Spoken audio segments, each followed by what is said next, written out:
word creativity doesn't mean, you know, we're all arty in a business. It means that people are thinking, how can they do things differently?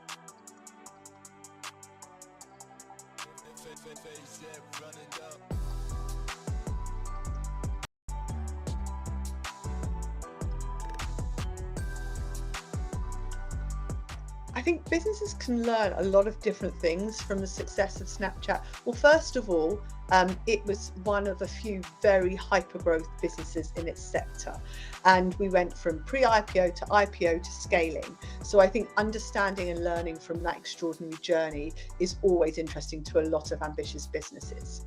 Then it's really how to build a business serving, I suppose, the next generation of customer. Because Snap is and was at the forefront of understanding that next generation, how they communicate and how that communication, how they interact has evolved. And Snap really understands that better than really most companies, with the sort of data and knowledge they have when they've been building the product. Then there is the commercial side. When you think about what Snap accomplished, when I was there, I grew the business to the EMEA region from $0 to $1 billion. And I think that just gives you an idea of how do you know, I could absolutely be sharing how do you do that? How do you go into different countries in a thoughtful way? How do you build meaningful partnerships? How do you disrupt, really, and what Snap did was disrupt the advertising sector, create new ad formats within the mobile ecosystem. And then lastly, I talk a lot about creativity. Actually, Snap was really at the creative forefront, understanding the power of technology and the intersection of creativity. So Snap really is the world leader in augmented reality. And so through the Snap camera, we were really bringing augmented reality to millions and millions of people. And I don't think there was many companies that could claim they could do it. So a lot of my experience was about how you take technology like augmented reality and apply it to real world examples. One great example of that is retail. How do you bring the shopping experience into people's homes through the Snap camera? So that's just a few examples of what companies can learn from Snapchat.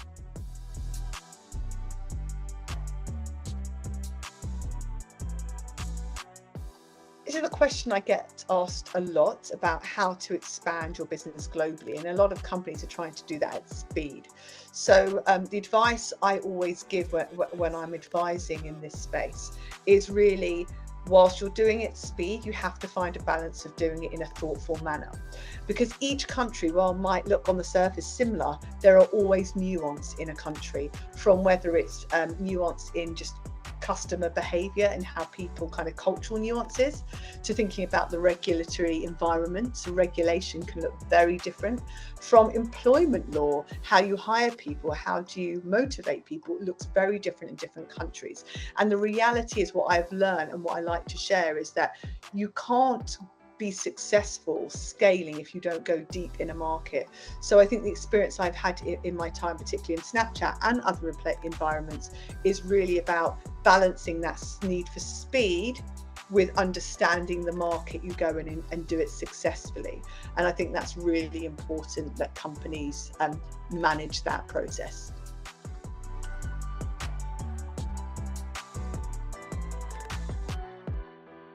I think the first thing is, everyone's talking about AI as the future.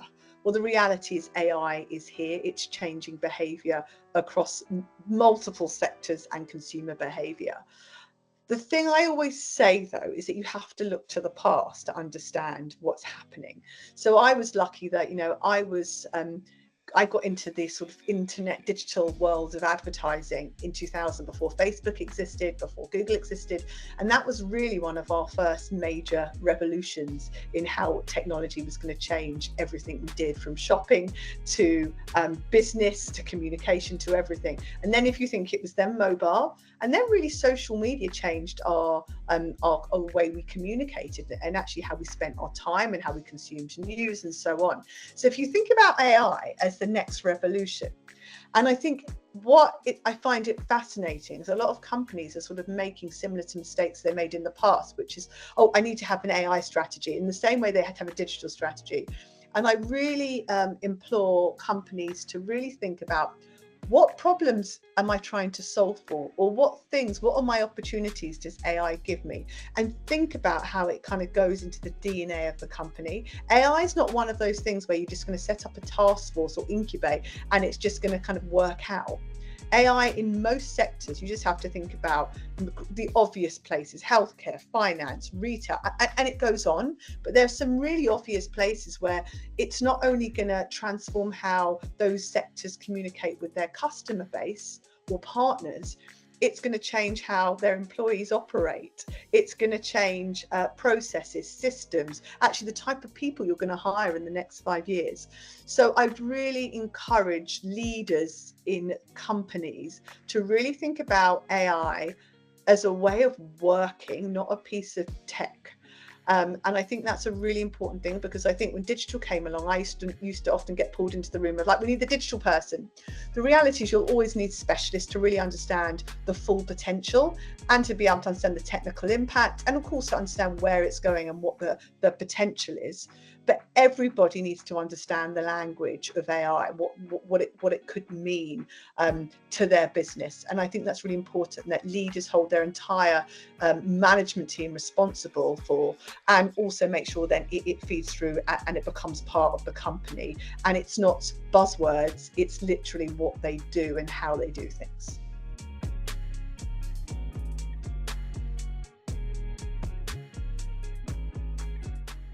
I think every company will talk about use the words like innovation and creativity. Sometimes it's really hard to do in practice, because I always say most businesses, you're beholden to your shareholders, you're looking often at short-term results because you have to, particularly when times are tougher. So I think you need to make sure you've got the right talent. And I once got asked, what type of people do you look to hire? And I always talk about like people who are curious, people who are going to ask questions of like, why do we do it like that? Or how could we do it differently? And the word creativity doesn't mean, we're all arty in a business. It means that people are thinking, how can they do things differently? So I would be encouraging, the finance department to think, well, clearly we have to do things from a compliance point of view, but is there a different process we could adopt to make something more efficient? And that's creativity, right? It's not just about people coming up with nice ideas over there. And innovation, there always needs to be I always say the sort of champions in a business. It's not, again, putting people in sort of small teams that go off and just do innovation and transformation.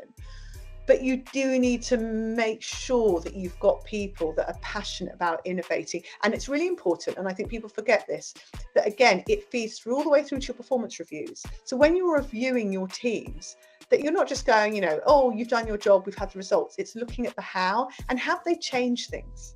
Or are they just doing this job the same way they've done it year over year? And maybe it's sort of working to a degree, but at some point that's going to stop. So it's really, really important that not just the type of people you hire, not just sort of the culture in a company, because culture basically creates the innovation and creativity, but how you hold people accountable and how you reward them. You need to make sure that it feeds through. And that's the only way you create a culture of innovation and creativity in a company.